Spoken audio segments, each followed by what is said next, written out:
আসসালামু আলাইকুম ওরহমতুল্লাহ।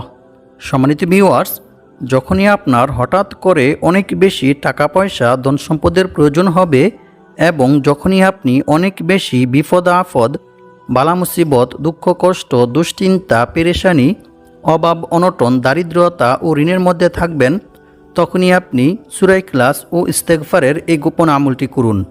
ইনশাআল্লাহ আল্লাহ তাআলা আপনার সকল বিপদ আপদ বালা মুসিবত দুঃখ কষ্ট দুশ্চিন্তা পেরেশানি অভাব অনটন দারিদ্রতা ও ঋণ দূর করে দিবেন এবং আল্লাহ পাক রব্বুল আলামিন আপনাকে গায়বীভাবে অনেক টাকা পয়সা ধন সম্পদ দিয়ে সাহায্য করবেন। যেভাবে আল্লাহ তাআলা আকাশ থেকে গায়বীভাবে স্বর্ণমুদ্রা ধন সম্পদ পাঠিয়ে হযরত আইয়ুব আলাইহিস সালামকে এবং অনেক সাহাবা ইকরামদেরকে সাহায্য করেছিলেন। সুবহানাল্লাহ।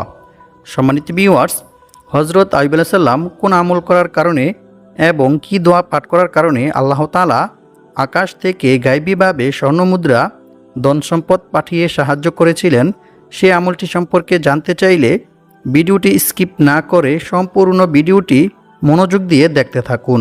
আর ভিডিওটি ভালো লাগলে লাইক কমেন্ট শেয়ার করে চ্যানেলটি সাবস্ক্রাইব করে আমাদের পাশে থাকুন। সম্মানিত ভিউয়ার্স, আপনি যদি সকালে ফজর নামাজের পর সূরা ইখলাস ও ইস্তেগফারের এই গোপন আমলটি করেন, তাহলে ইনশাআল্লাহ অল্প কিছুদিনের মধ্যে আল্লাহ তাআলা আপনার সকল অভাব অনটন দারিদ্রতা ও ঋণ দূর করে দিবেন এবং আল্লাহ পাক রব্বুল আলামিন আপনাকে গায়বীভাবে অনেক টাকা পয়সা ধন সম্পদ দিয়ে সাহায্য করবেন। এমনকি এক সাহাবী নিজেও সূরা ইখলাসের আমল করার ফলে অল্প কিছুদিনের মধ্যে অভাব অনটন দারিদ্রতা থেকে মুক্ত হয়ে অনেক টাকা পয়সা ধন সম্পদের মালিক হয়ে গিয়েছিল। সুবহানাল্লাহ। আর এটা কোনো সাধারণ আমল নয়, বরং স্বয়ং রাসূল সাল্লাল্লাহু আলাইহি ওয়াসাল্লাম নিজে সাহাবা ইকরামদেরকে সূরা ইখলাসের আমল শিখিয়েছিলেন। সম্মানিত ভিউয়ার্স, এখন আমি আপনাদেরকে জানিয়ে দেব হযরত আইয়ুব আলাইহিস সালাম কোন আমল করার কারণে এবং কি দোয়া পাঠ করার কারণে আল্লাহ তাআলা আকাশ থেকে গায়বীভাবে স্বর্ণমুদ্রা ধন সম্পদ পাঠিয়ে সাহায্য করেছিলেন।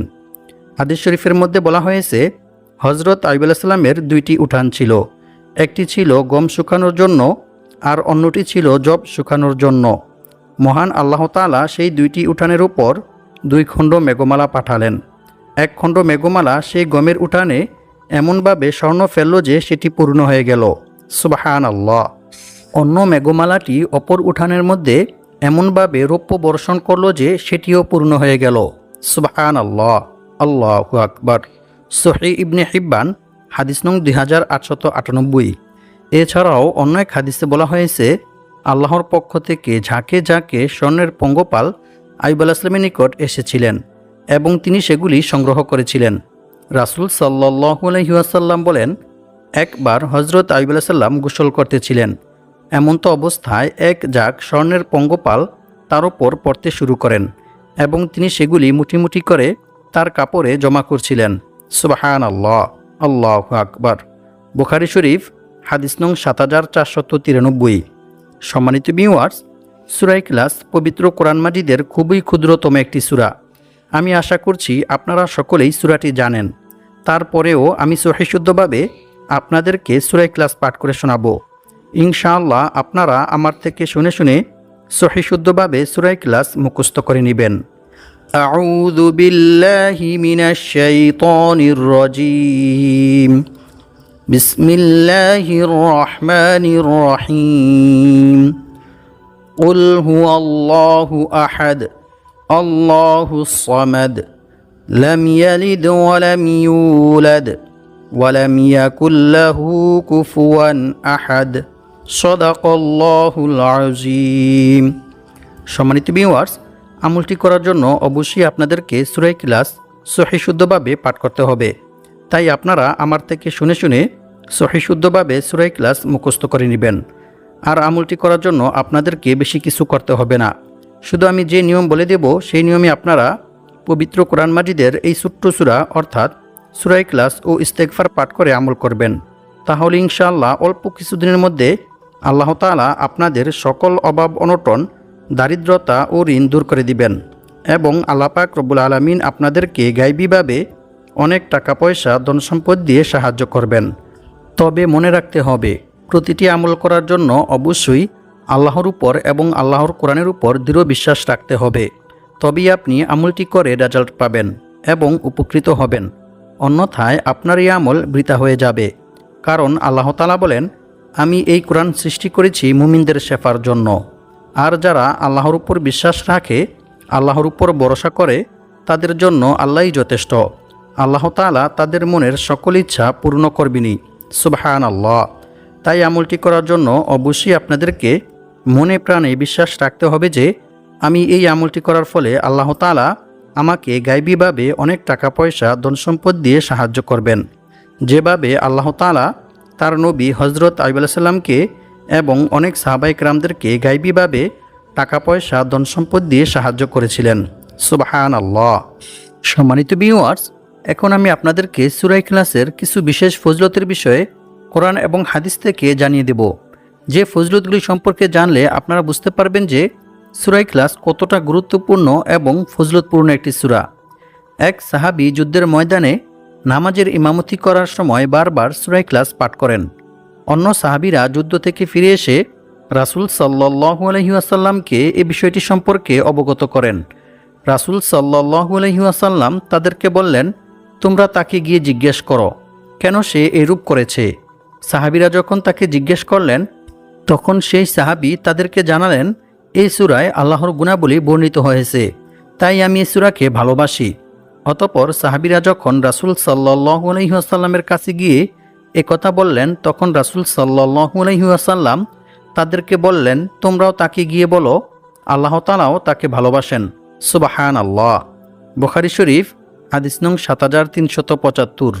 সম্মানিত ভিউয়ার্স, একটু চিন্তা করে দেখুন, যে ব্যক্তিকে স্বয়ং আল্লাহ তাআলা নিজে ভালোবাসেন, আল্লাহ তাআলা নিজে পছন্দ করেন, সেই ব্যক্তির কি আর কোনো বিপদ আপদ, বালা মুসিবত, দুঃখ কষ্ট, দুশ্চিন্তা, পেরেশানি, অভাব অনটন, দারিদ্রতা ও ঋণ থাকতে পারে? কখনোই না। বরং আল্লাহ তাআলা নিজ অনুগ্রহে ওই ব্যক্তির সকল বিপদ আপদ, বালা মুসিবত, দুঃখ কষ্ট, পেরেশানি, অভাব অনটন, দারিদ্রতা ও ঋণ দূর করে দিবেন ইনশাআল্লাহ।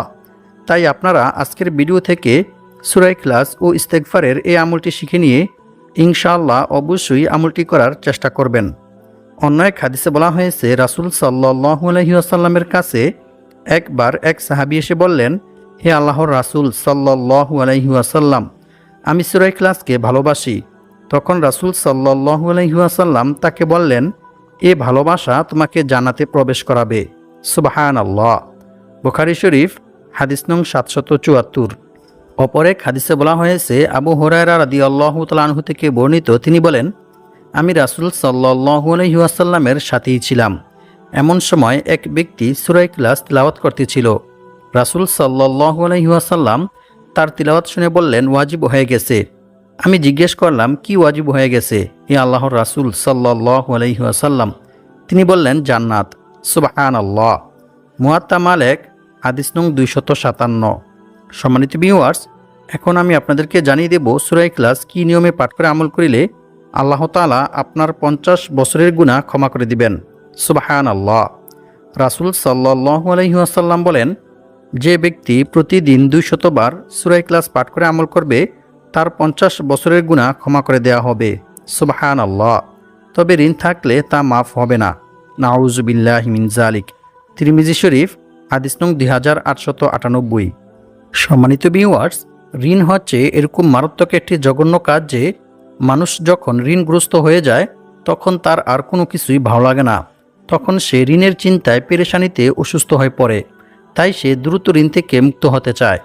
আর দ্রুত ঋণ থেকে মুক্ত হওয়ার জন্য সেই ব্যক্তি অনেক অবৈধ পন্থায় টাকা পয়সা উপার্জন করতে চায়। চুরি ডাকাতি, মিথ্যা কথা সহ অসংখ্য অগণিত খারাপ কাজের মধ্যে লিপ্ত হয়ে যায়।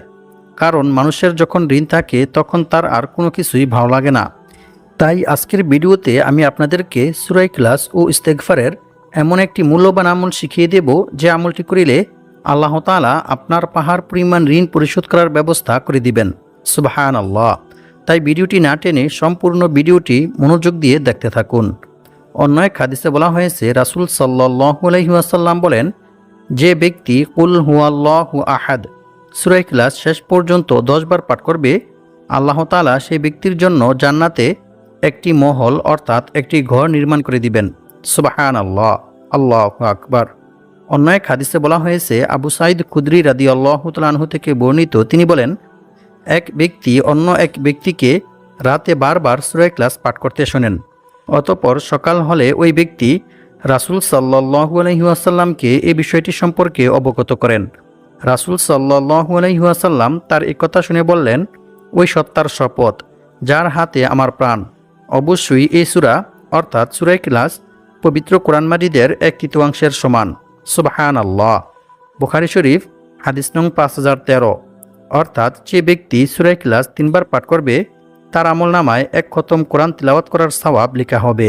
সুবহানাল্লাহ, আল্লাহু আকবার। সম্মানিত ভিউয়ার্স, সূরা ইখলাসের এই সকল ফজিলত শুনে বুঝতেই পারতেছেন যে সূরা ইখলাস কতটা গুরুত্বপূর্ণ এবং ফজিলতপূর্ণ একটি সূরা। তাই আপনারা যদি আমার বলা নিয়ম মেনে সঠিকভাবে সূরা ইখলাস ও ইস্তেগফার এই নিয়মে পাঠ করে আমল করেন, তাহলে ইনশাআল্লাহ অল্প কিছুদিনের মধ্যে আল্লাহ তাআলা আপনাদের সকল অভাব অনটন, দারিদ্রতা ও ঋণ দূর করে দিবেন এবং আল্লাহ পাক রব্বুল আলামিন আপনাদেরকে গায়বীভাবে অনেক টাকা পয়সা ধন সম্পদ দিয়ে সাহায্য করবেন। এমনকি এক সাহাবী নিজেও সূরা ইখলাসের আমল করার ফলে অল্প কিছুদিনের মধ্যে অভাব অনটন, দারিদ্রতা থেকে মুক্ত হয়ে অনেক টাকা পয়সা ধন সম্পদের মালিক হয়ে গিয়েছিল। সুবহানাল্লাহ। সম্মানিত ভিউয়ার্স, আমলটি করার জন্য অবশ্যই আপনাদেরকে সকালে ফজর নামাজ জামাতের সহিত আদায় করতে হবে, আর মেয়েরা ঘরেই আদায় করবেন। তারপর পাক পবিত্র পরিষ্কার পরিচ্ছন্ন হয়ে অজু অবস্থায় পাক পবিত্র পরিষ্কার পরিচ্ছন্ন জায়গায় বসে আমলটি করবেন। আমলটি করার জন্য প্রথমে আপনাদেরকে একটি বিশেষ দুরূদ শরীফ পাঠ করতে হবে, কারণ হযরত ওমর বিন খাত্তাব রাদিয়াল্লাহু তাআলা আনহু বলেন, নিশ্চয়ই বান্দার কোনো দোয়া বা আমল আল্লাহ তাআলার দরবারে ততক্ষণ পর্যন্ত পৌঁছায় না যতক্ষণ পর্যন্ত না বান্দা তার নবীর প্রতি দুরূদ পাঠ না করে। অর্থাৎ যে কোনো দোয়া বা আমল করার পূর্বে রাসূল সাল্লাল্লাহু আলাইহি ওয়াসাল্লামের উপর দুরূদ পাঠ না করা হলে সেই দোয়া বা আমল আল্লাহ তাআলার দরবারে পৌঁছায় না। তা আসমান ও জমিনের মধ্যবর্তী স্থানে আল্লাহ তাআলা ঝুলন্ত অবস্থায় আড়াল করে রেখে দেন। নাউযু বিল্লাহি মিন যালিক। তাই আপনাদেরকে প্রথমে একটি বিশেষ দুরূদ শরীফ পাঠ করতে হবে, তারপরে একটি বিশেষ ইস্তেগফার পাঠ করতে হবে। কারণ ইস্তেগফার পাঠ করলে যে শুধু গুনাহ মাফ হয় এমনটা নয়, বরং আল্লাহ তাআলা বান্দার তাওবা ইস্তেগফারের মধ্যে রেখেছেন অসংখ্য অগণিত উপকার ও পুরস্কার। ইস্তেগফার পাঠ করিলে আল্লাহ তাআলা বান্দার প্রতি কী পরিমাণ খুশি হন এবং বান্দাকে কী পরিমাণ পুরস্কার দান করেন তা আপনারা জানলে অবাক হয়ে যাবেন। ইস্তেগফার পাঠ করিলে আল্লাহ তাআলা বান্দাকে কী কী পুরস্কার দান করেন সেই সম্পর্কে আল্লাহ তাআলা পবিত্র কোরআনের মধ্যে বলেন, আর যে ব্যক্তি আল্লাহকে ভয় করবে আল্লাহ তাআলা তার সমস্ত সমস্যা থেকে উত্তরণের পথ বের করে দিবেন, আর তাকে এমন জায়গা থেকে রিজিক দান করবেন যা সে কল্পনাও করতে পারবে না। অর্থাৎ অকল্পনীয় উৎস থেকে গায়বীভাবে আল্লাহ তাআলা তার রিজিকের ব্যবস্থা করে দিবেন। সুবহানাল্লাহ, আল্লাহু আকবার। আর যে ব্যক্তি আল্লাহর উপর ভরসা করবে তার জন্য তিনিই যথেষ্ট হবেন, নিশ্চয়ই আল্লাহ তাআলা তার সমস্ত ইচ্ছা পূর্ণ করবেনই। সুবহানাল্লাহ, আল্লাহু আকবার। সূরাতুত তালাক আয়াত নং 2-3। সম্মানিত ভিউয়ার্স, আল্লাহ তাআলাকে ভয় করার সর্বোত্তম মাধ্যম হচ্ছে তাওবা ইস্তেগফার করা, ক্ষমা প্রার্থনা করা। বান্দার দ্বারা ইচ্ছায় কিংবা অনিচ্ছায় কোনো গুনাহ সংঘটিত হয়ে গেলে বান্দা যদি আল্লাহর ভয়ে, আল্লাহর আযাবের ভয়ে আল্লাহ তাআলার নিকট তাওবা ইস্তেগফার করে ক্ষমা প্রার্থনা করে, তাহলে আল্লাহ তাআলা অনেক খুশি হন এবং আল্লাহ তাআলা বান্দার প্রতি খুশি হয়ে বান্দাকে অসংখ্য অগণিত পুরস্কার দান করেন। রাসূল সাল্লাল্লাহু আলাইহি ওয়াসাল্লাম বলেছেন, যে ব্যক্তি বেশি বেশি তাওবা ইস্তেগফার পাঠ করবে আল্লাহ তাআলা তার সমস্ত সমস্যা থেকে উত্তরণের পথ বের করে দিবেন, তার সমস্ত বিপদ আপদ, বালা মুসিবত, দুঃখ কষ্ট, পেরেশানি, অভাব অনটন, দারিদ্রতা দূর করে দিবেন এবং আল্লাহ পাক রব্বুল আলামিন তাকে এমন জায়গা থেকে রিজিক দান করবেন যা সে কল্পনাও করতে পারবে না। অর্থাৎ তার ধারণার বাইরে থেকে গায়বীভাবে আল্লাহ তাআলা তার রিজিকের ব্যবস্থা করে দিবেন। সুবহানাল্লাহ। সুনানে আবু দাউদ হাদিস নং 1518। আর আল্লাহ তাআলার উপর ভরসা করার সর্বোত্তম মাধ্যম হচ্ছে বিপদ আপদ, বালা মুসিবত, দুঃখ কষ্ট, পেরেশানি, অভাব অনটন, দারিদ্রতা সর্ব অবস্থায় আল্লাহর উপর ভরসা করতে হবে। আল্লাহ ব্যতীত অন্য কারো উপর ভরসা করা যাবে না, এমনকি অন্য কারো কাছে নিজের অভাব ও সমস্যার কথাও বলা যাবে না। বরং রিজিক বৃদ্ধি হওয়ার এবং বিপদ আপদ বালা মুসিবত দুঃখ কষ্ট পেরেশানি অভাব অনটন দারিদ্রতা ও ঋণ থেকে মুক্ত হওয়ার যে সকল আমল ও দোয়া রয়েছে সেগুলির মাধ্যমে আল্লাহ তাআলার নিকট দোয়া করে সাহায্য চাইতে হবে। তবেই আল্লাহ তাআলা আপনার সকল অভাব অনটন দারিদ্রতা ও ঋণ দূর করে দিবেন ইনশাআল্লাহ। সম্মানিত ভিউয়ার্স, এখন আমি আপনাদেরকে জানিয়ে দেব রিজিক বৃদ্ধি হওয়ার এবং অভাব অনটন দারিদ্রতা ও ঋণ থেকে মুক্ত হওয়ার জন্য সূরা ইখলাস ও ইস্তেগফার কী নিয়মে পাঠ করে আমল করতে হবে। সম্মানিত ভিউয়ার্স, সূরা ইখলাসের আমলটি প্রথমত দুইটি নিয়মে করা যায়। প্রথম যে নিয়মটি রয়েছে সেটি হচ্ছে, এক সাহাবী রাসূল সাল্লাল্লাহু আলাইহি ওয়াসাল্লামের কাছে এসে দারিদ্রতার অভিযোগ করলেন। রাসূল সাল্লাল্লাহু আলাইহি ওয়াসাল্লাম তাকে বললেন, যখন তুমি ঘরে প্রবেশ করবে তখন সালাম দিবে, অতঃপর একবার সূরা ইখলাস পাঠ করবে। ওই সাহাবী রাসূল সাল্লাল্লাহু আলাইহি ওয়াসাল্লামের কথা মতো সূরা ইখলাসের আমল করার ফলে অল্প কিছুদিনের মধ্যে আল্লাহ তাআলা তার সকল অভাব অনটন দারিদ্রতা দূর করে দিয়েছিলেন। সুবহানাল্লাহ। কুরতুবী শরীফ। আর ২ নং যে আমলটি রয়েছে সে আমলটি করার জন্য অবশ্যই আপনাদেরকে সকালে ফজরের নামাজ জামাতের সহিত আদায় করতে হবে। তারপর অজু অবস্থায় পাক পবিত্র পরিষ্কার পরিচ্ছন্ন একটি জায়গায় বসে আমলটি করবেন। আমলটি করার জন্য প্রথমে একটি বিশেষ দুরূদ শরীফ পাঠ করবেন। দুরূদ শরীফটি হচ্ছে, আল্লাহুম্মা সাল্লি ওয়া সাল্লিম আলা নাবিয়িনা মুহাম্মদ। এই দুরূদ শরীফটি ৫১ বার পাঠ করবেন। এরপর লা হাওলা ওয়ালা কুওয়াতা ইল্লা বিল্লাহ এই ইস্তেগফারটি ৬১ বার পাঠ করবেন। এরপর আরও একটি ইস্তেগফার পাঠ করবেন। ইস্তেগফারটি হচ্ছে, আল্লাহুম্মা ইন্নী আউযু বিকা মিনাল কিল্লাতি ওয়াল ফকরি ওয়াযিল্লাতি ওয়া আউযু বিকা আন আযলিমা আও উযলিমা। এই ইস্তেগফারটি ২১ বার পাঠ করবেন। এই ইস্তেগফারটি পাঠ করিলে আল্লাহ তাআলা আপনার সকল অভাব অনটন দারিদ্রতা দূর করে দিবেন। সুবহানাল্লাহ। এরপর আরও একটি ইস্তেগফার পাঠ করবেন। সেই ইস্তেগফারটি হচ্ছে, আল্লাহুম্মা গফিরলি যামবি ওয়া ওয়াসি'লি ফি দারি ওয়া বারিকলি ফি রিজকি। এই ইস্তেগফারটি ২০ বার পাঠ করবেন। এই ইস্তেগফারটি পাঠ করিলে আল্লাহ তাআলা আপনার সকল বিপদ আপদ বালা মুসিবত দুঃখ কষ্ট পেরেশানি অভাব অনটন দারিদ্রতা ও ঋণ দূর করে দিবেন এবং আল্লাহ পাক রব্বুল আলামিন আপনাকে গায়বীভাবে অনেক টাকা পয়সা ধন সম্পদ দিয়ে সাহায্য করবেন। সুবহানাল্লাহ। অতঃপর সুবহানাল্লাহ ৫৫০ বার, আলহামদুলিল্লাহ ৫৫০ বার পাঠ করবেন। অতঃপর ইয়া রাজ্জাকু এই ইসমে আজমটি ১১ বার পাঠ করবেন। এরপর ইয়া কাদিয়াল হাজাত এই দোয়াটি ১০ বার পাঠ করবেন। অতঃপর ২১ বার সূরা ইখলাস পাঠ করবেন। প্রত্যেকবার সূরা ইখলাস পাঠ করার পূর্বে বিসমিল্লাহির রহমানির রহিম পাঠ করে নেবেন। এরপর কয়েকবার দুরূদ শরীফ ও ইস্তেগফার পাঠ করে আল্লাহ তাআলার নিকট দোয়া করবেন। দোয়ার মধ্যে আপনি যা চাইবেন ইনশাআল্লাহ আল্লাহ তাআলা আপনাকে তাই দান করবেন। তবে দোয়ার মধ্যে আরও একটি দোয়া পাঠ করবেন। সেই দোয়াটি হচ্ছে, আল্লাহুম্মা কফিনি বিহালালিকা আন হারামিকা ওয়া আগনিনি বিফদলিকা আম্মান সিওয়াক। এরপর দোয়া শেষ করার পূর্বে ইয়া যাল জালালি ওয়াল ইকরাম ইয়া হাইয়্যু ইয়া কাইয়্যুম পাঠ করে দোয়া শেষ করবেন। দোয়া শেষ করে কয়েকবার ইস্তেগফার ও দুরূদ শরীফ পাঠ করে নেবেন। অতঃপর আরও একটি দোয়া ৩ বার পাঠ করবেন। দোয়াটি হচ্ছে, আল্লাহুম্মা ইন্নী আসআলুকা ইলমান নাফিআ ওয়া রিজকান তাইয়্যিবা ওয়া আমালান মুতাকাব্বালা। আল্লাহ পাক রব্বুল আলামিন আমাদের সবাইকে সূরা ইখলাস ও ইস্তেগফারের এই আমলটি করে বিপদ আপদ বালা মুসিবত দুঃখ কষ্ট পেরেশানি অভাব অনটন দারিদ্রতা ও ঋণ থেকে মুক্ত হয়ে অনেক টাকা পয়সা ধন সম্পদের মালিক হওয়ার তৌফিক দান করুক। আমিন।